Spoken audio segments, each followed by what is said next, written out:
સમાચાર મહારાષ્ટ્રથી શિંદે ટીમના નેતા નિલેશ રાણે માલવણમાં એક ભાજપા કાર્યકરના ઘરે છાપામારી કરી છે।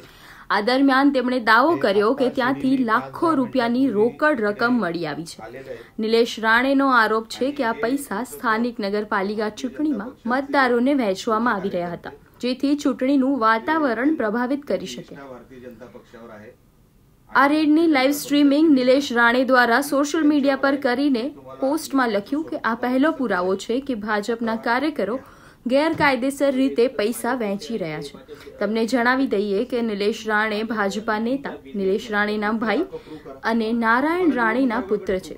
બાદમાં નિલેશ રાણે પોલીસ અને મીડિયાને પણ ઘટના અંગે જાણ કરી અને સમગ્ર મામલો વિસ્તૃત રૂપે રજૂ કર્યો હતો।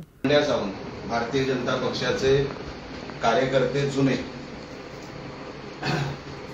इकडे बंड्या सावंत इकडे हे बघा, विजय किनवडेकर हे विजय किनवडेकर आणि तुम्हाला पैसे दाखवतो या तुमचं घर आहे, तुम्ही ते पैसे कुठे ठेवले ते दाखवा। हे काय तुम्हाला दाखवतो ना कुठे आहेत ते बघा, इकडे इकडे हे बघा, इकडे हे पैसे इकडे इकडे शूटिंग इकडे घ्या।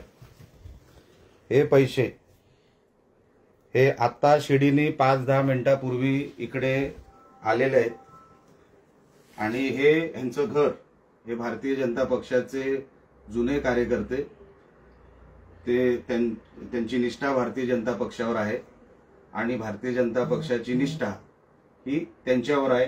हे तुम्हाला निष्ठेचं स्वरूप तुम्हाला दिसतच आहे। आता या सर माझे पैसे आहे ते माझ्या ह्याच्यातले आहे। कसले? माझ्या बिल्डिंगच्या बिझनेस मधले आहे। कुठले दाखव, प्रूव्ह करा। तुम्हाला निवडणूक आयोगाकडे प्रूव्ह करायला लागणार। निवडणूक आयोग अधिकाऱ्याला बोलला आणि पीआयला बोलला, बोलो ना, सगळ्यांना बोललो, पत्रकारांना बोललो। तुम्ही तुमच्या बिझनेसचे तुम्हाला प्रूव्ह करायला लागणार। तुम्हाला किनवडेकर साहेब हे सिद्ध करावं लागेल। माझं काय म्हणणं नाही, करतो मी सिद्ध। हे कसं सिद्ध कराल? तुम्हाला पेमेंट कोणी दिली एवढी मोठी कॅश एका दिवसात, निवडणुकीच्या काळातच कशी दिली, हे सगळं तुम्हाला सिद्ध करावं लागेल।